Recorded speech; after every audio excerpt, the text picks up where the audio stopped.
Okay, very good naman to si Sol. Oops, sorry. Very good naman. Walang tinira sa food niya. So, okay na si Sol. Kasi kahapon nga, ang kinain niya, o binibigay ko na sa kanya simula kahapon, ay 500 grams na para ang basis ay ideal body weight niya. Kagabi, hindi niya naubos kasi siguro masyadong marami yun compared dun sa nakasanayan niyang SDN. Teka, linisin lang natin ito. Lagyan ng tubig yung kabila.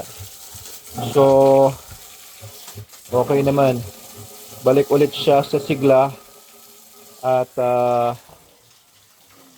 balik ulit sa gana. So, kinain niya yung food niya kahapon, kanina, naubos niya kaninang tanghali at ngayon namang pinakain sa kanya ni Ate Annalyn nung hapon, naubos niya lahat.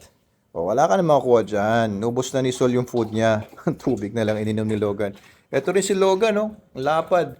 So, nung nag-uulan, nag-off feed sila. Ayun pala nakakain pa ng mga basura bukod sa meron silang mini hibernation effect dahil sa pag-uulan ng ilang araw, wala silang activity, wala silang gana, gumawa ng kahit ano kundi matulog. Nauhaw pala to si Logan. Wala rin palang tubig doon sa kabila. Lagyan din natin pala yung tubig yung kanyang nilagyan doon. So may nag-comment kanina, no?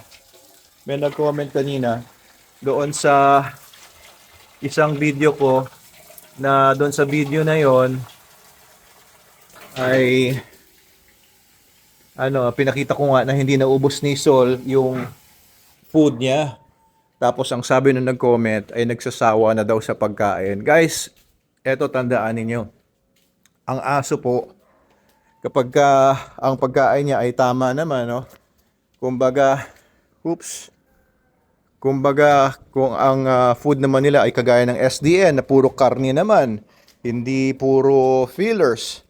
Kumbaga talagang angkop naman sa kanila, hindi po nagsasawa ang mga aso sa SDN. Never po nagsawa ang mga aso namin sa SDN. Either meron silang nararamdaman lang, or busog pa, or sobra yung pinapakain sa kanila, hindi na nila gustong kumain pa. So hindi totoo guys yung nagsawa na yung aso sa SDN, nagsawa na sa lasa ng SDN. Hindi lang siya ganong kagutom pa. So lahat ng dogs namin sa Manalo K9, we have more than 100 dogs ngayon doon sa training center and I have 3 dogs dito sa bahay. Wala po kahit isa sa kanila ang nagsawa sa SDN.